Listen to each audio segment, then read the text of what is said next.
Hey guys, welcome back to my channel. I am back with another tutorial on brow lamination, so let's get right to it. So the first thing you want to do is you want to clean your brow area. You want to remove any excess oil, and in this video I used micellar water and then I went in again with brow shampoo. Even though you will ask your clients to not come in with any makeup on, half of them don't listen, babes. And that's okay. And that's what you're here for, is to, just wipe off their brows. So the first step is I go in with step 1. I am using Beautiful Brows and Lashes Dual System, and I leave this on for about 6 minutes. One thing I've noticed about brow lamination is it works quicker than lash lifts. So I used a dual system, which means you can use it on both your brows and your lashes. And I find that on the lashes you have to use it a bit longer, but on the brows leave it on for it depends on how thick the brows are. I left this on for about 6 minutes, I believe.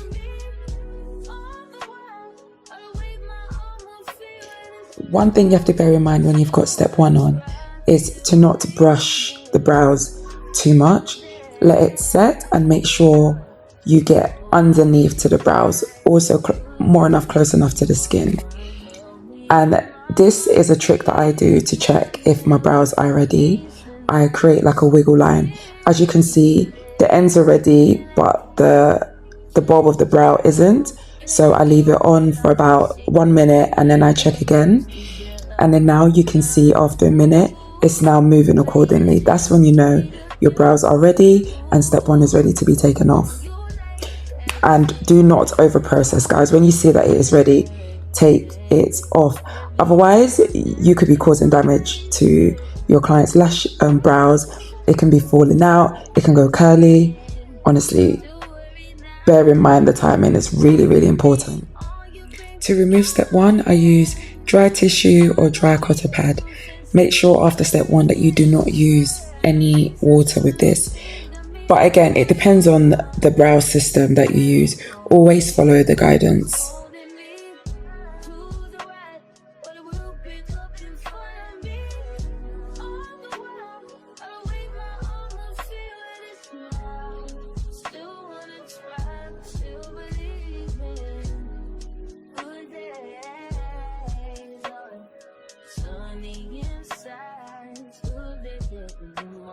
Next step is step 2, and what step 2 does, it neutralizes the brows, which means it stops the brows from laminating. So because step 1, I kept step 1 on for 6 minutes, I'm going to do the same also for step 2 and keep it on for 6 minutes. Look at her.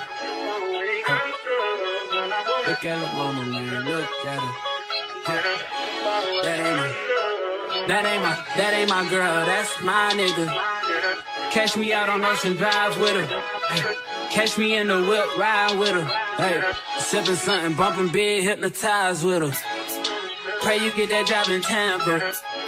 That's only 4 hours away. Take a car, take a plane, baby, whichever is faster. Oh, whichever one is in the hassle. Oh, damn, yeah, man. Oh, never knew, no, I never knew that you be a freak and a friend too. Once my timer goes off, it is 6 minutes, and then I wipe it off again with a dry cotton pad, and I repeat the same on the other brow as well. And after step 2, guys, is when it's okay to tint. So you can use traditional tint, you can use hybrid tint. You cannot use henna tint after lamination. That's the feeling that I get when we lock lips. I got the weed at the crib and the liquor too. I fuck your soul, I release in your spiritual. I be your muse, bring your easel and pencils too. Here you go, you try and tease with them pictures. You could ride on me just like you ride the elliptical. She said I'm trying to keep it tight for my nigga. Girl, I like your last nigga, all I need is mental. You know I'll work you out, get you right with your physical. Always just another interlude. Asking all the questions, girl, you know I don't do interviews. So I'm now going to tint the brows using hybrid tint. The brown that I used was Brow Daddy, which I absolutely love. It gives a really good coverage and the outcome is always great. I have found that with Brow Daddy, it doesn't stain the skin as much as a hybrid stain. So just bear that in mind. If someone has sparse brows, use a hybrid stain and not a tint. So I start at the top of the brow and then I work my way backwards. Some people tend to work from the tip to the front, which I usually do, but it just happened in this video. I started from the front of the brows and then I use a stamping method to put the tint onto the brows and create a fine line. Let's not rush into it. When we get to it, we can give it all that we got.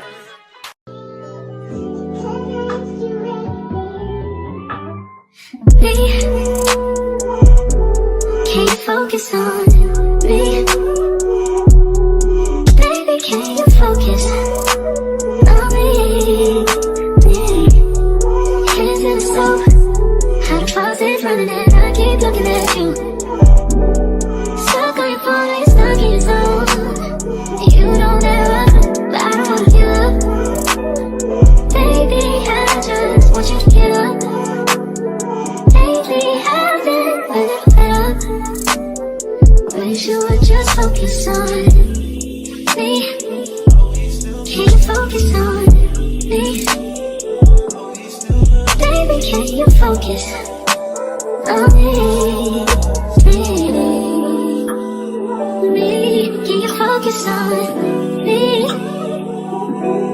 Baby, can you focus on me? Lazy and broke, know we get this money, so I guess I can't complain. But I feel alone even when we're alone, and that don't cause a thing, but I don't wanna give up. Baby, I just want you to get up. Lately I've been a little fed up.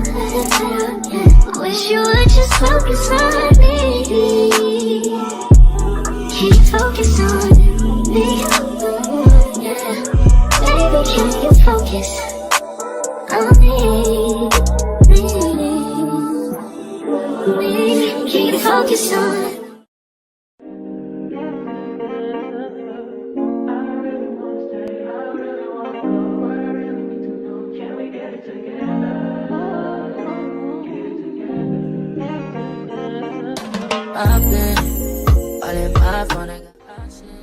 I left the tint on for about 10 minutes and within those 10 minutes I applied another layer, and then what I do is I go in with a micro brush and I brush it up because I don't want it to be harsh. I want it to look natural and to have good definition as well. You can see the difference already compared to her brows that she had before. I absolutely love Brow Daddy. So when you're removing the tint, I always recommend that you remove it from the front first, just so it doesn't create a harsh line. You want it to flow into its thickness and into its definition, and you want it to mimic your natural brows as well. And then after that, I wipe it off, and then I just add step 3, and that is it. I don't know what it is. I can't tell you what it is, but you got me going crazy.